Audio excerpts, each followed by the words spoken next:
আজ সকাল সকাল বিট্টু উঠে পড়েছে। কেন জানো? ও যাবে ডাক্তার দেখাতে দাদুকে নিয়ে। দাদু আজকে চোখের ডাক্তার দেখানোর ডেট আছে। তাই বললো যে আমি একা একা যেতে কেমন লাগছে, তুই আমার সঙ্গে চ। তাই ও চললো দাদুকে নিয়ে ডাক্তার দেখাতে বর্ধমান। আমার ছোট্ট বিট্টু যে কখন এত বড় হয়ে গেছে আমি নিজেই বুঝতে পারলাম না।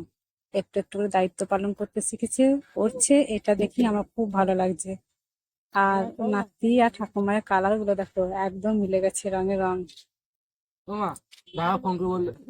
গুড মর্নিং বন্ধুরা, কেমন আছো তোমরা? আশা করছি ভালো আছো, সুস্থ আছো। চুমকি হাজরা ব্লগ চ্যানেলে তোমাদের সবাইকে স্বাগত। তোমাদের ভালোবাসা ও আশীর্বাদে আমিও ভালো আছি। আর আমার পুরো ভিডিওটা দেখার অনুরোধ রইল তোমাদের কাছে। যদি ভালো লাগে পাশে থেকে সাপোর্ট করো, আর অবশ্যই চ্যানেলটা সাবস্ক্রাইব করে দিও। আর আজকে আমার খুব সকাল সকাল কাজ হয়ে গেছে, 8:45টার মধ্যে কাজ হয়ে গেছে। মানে খুব ভালো লাগছে ভেবে, মানে আমার এত দেরি হয় কাজ করতে এই শীতকালে বিশেষত। কলেজে আনতে গেছি, একজনে জিজ্ঞেস করছে কাজ হয়ে গেল। মানে আমি বলতে পারলাম যে হ্যাঁ আমার কাজ হয়ে গেছে, মানে এটা বললো যে আমি কত শান্তি পেলাম। মানে অন্য অন্য দিন তো 10টার সময় জিজ্ঞেস করলো, কেউ যদি জিজ্ঞেস করে 10টার সময়, তখন আমি বলতে পারি না যে আমার কাজ হয়ে গেছে। মানে প্রথমে উঠতে পারি সময়ে, উঠতে পরে আবার তো বিছানায় বসে থাকি লেপ ঢাকা নিয়ে। আজকে আর সেটা করি নাই, একবার ট্রেনে কাজ করে নিয়েছি উঠে। তাই সব কাজ হয়ে গেল, খাওয়া হয়ে গেছে। এবারে রোদে গিয়ে একটু চুপ করে বসবো। সূর্যি মামা আজকে সকাল থেকে উঠেও পড়েছে। কালকে তো কুয়াশা হয় ভরা ছিল, কত বেলাতে রোদ উঠেছিল, আর সকাল থেকে রোদ উঠেছে। মানে রোদ যে খুব জমকালো রোদ তা নয়, কিন্তু ভালোই রোদ উঠেছে, বসে থাকা হবে। একটু বসি খাই, তারপর আবার উঠে তখন পরে কাজ কোনো করা করা হবে, ব্যবস্থা করা হবে। আমার চান করা হয়ে গেল, এবার মুড়ি খাবো। চুলটা এখন ভালো করে আঁচড়াই, ফাঁস ছাড়াই নাই, একটু ডগে ডগে একটু সিঁদুর করে নিয়েছি। ফাঁকা সিঁদুর তো থাকতে নাই শীতেতে। মুড়িটা কি দিয়ে খাচ্ছি দেখো, এই দেখো বেগুন পোড়া। শীতের প্রধান খাবার বেগুন পোড়া আর মুড়ি। রোদ্রে বসে বসে মুড়িটা খেয়ে নিই। তারপর মুড়ি খেয়ে তাড়াতাড়ি করে সেজে গুজে নিলাম, এক জায়গায় যাবো বলে। তো কোথায় যাচ্ছি তোমরা ভিডিওটা দেখো, তোমরা বুঝতে পারো। আমরা শাশুড়ি বৌমা মিলে টোটোয় বসে বসে অপেক্ষা করছি। 4-5টা প্যাসেঞ্জার না হলে তো টোটো ছাড়বে না, তাই বসে আছি।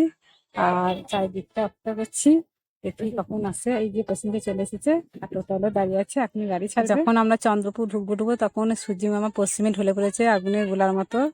কি সুন্দর লাগছিল দেখতে প্রকৃতি দৃশ্যটা। আর রাস্তায় আমাদের খিদে পেয়ে গেছিলো, তাই আমার শাশুড়ি মা একটা চিড়ে ভাজা কিনলো আর খাচ্ছে। খেতে পারেনি, আমার শাশুড়ি মা খেতে পারেনি, নুন হয়ে গেছিলো।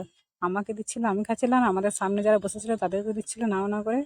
নিতে চাইছিল না, বলার পর একটু অল্প একটু নিল। আর আমরা চলে এসেছি। আর যেখানে টোটো দাঁড়িয়েছে সেখানে একদম মিষ্টির দোকান। দেখতে পাচ্ছ কত দোকানে মিষ্টি সাজানো রয়েছে, আর লাল টুকটুকে রসে ভরা জিলাপিগুলো দেখতে কি ভালো লাগছে। আমরা 2 ঠোঙা মিষ্টি নিয়ে নিয়েছি, কারণ আমাদের এখানে 2টো কুটুম বাড়ি, ননদের বাড়ি আর মা শাশুড়ি বাড়ি। আর আমরা এসেছি তো মেলা উপলক্ষে।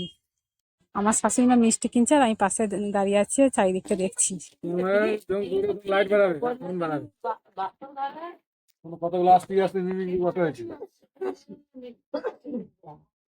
মিষ্টি পাকালে না না কোনো করেনি।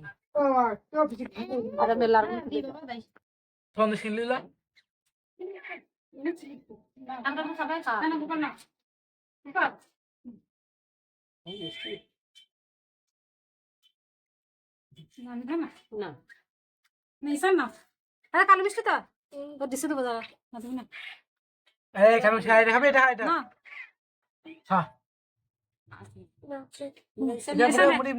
তারপরে চলে এলাম মেলা ঘুরতে। আমরা তো এই কারণেই এসেছি।